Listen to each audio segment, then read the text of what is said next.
মার্কিন president Donald ট্রাম্পের বিরুদ্ধে কড়া হুঁশিয়ারি দিয়েছেন ইরানের পররাষ্ট্রমন্ত্রী আব্বাস আরাকচি। শোককে শক্তিতে রূপান্তর করাই এখন ইরানি জনগণ ও সরকারের মূল লক্ষ্য বলেও জানান তিনি। এই শোকের মুহূর্তে জনগণের পাশাপাশি সরকার আরও দৃঢ় অবস্থান নিয়েছে বলে মনে করছে তেহরান। ট্রাম্প ইরানকে খুব শক্তিশালী বিকল্পের হুমকি দেওয়ার কয়েক ঘন্টার মধ্যেই আরাকচির এই মন্তব্যে আন্তর্জাতিক মহলে নতুন উত্তেজনার সৃষ্টি হয়েছে।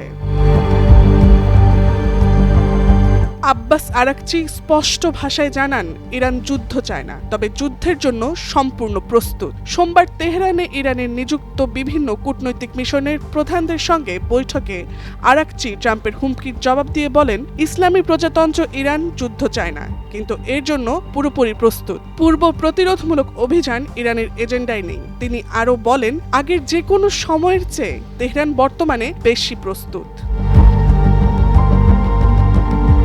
এরই সাথে যুক্ত করে বলেন, আমরা আলোচনায় প্রস্তুত, তবে তা হতে হবে সততা ও মর্যাদার সঙ্গে, সমান অবস্থান থেকে, পারস্পরিক শ্রদ্ধায় এবং যৌথ স্বার্থের ভিত্তিতে। আলোচনা হবে গুরুতর ও বাস্তব, কোনো লিডারশিপ চাপিয়ে দেওয়ার জন্য নয়। মার্কিন প্রেসিডেন্ট একই সঙ্গে দাবি করেন, ইরানি কর্তৃপক্ষ আলোচনার জন্য তার সঙ্গে যোগাযোগ করেছে এবং দুই পক্ষের মধ্যে বৈঠক আয়োজনের প্রস্তুতি চলছে।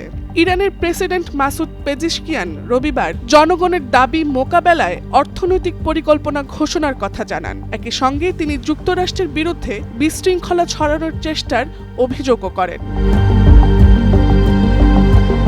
Tasnuva Sanjida, Times today.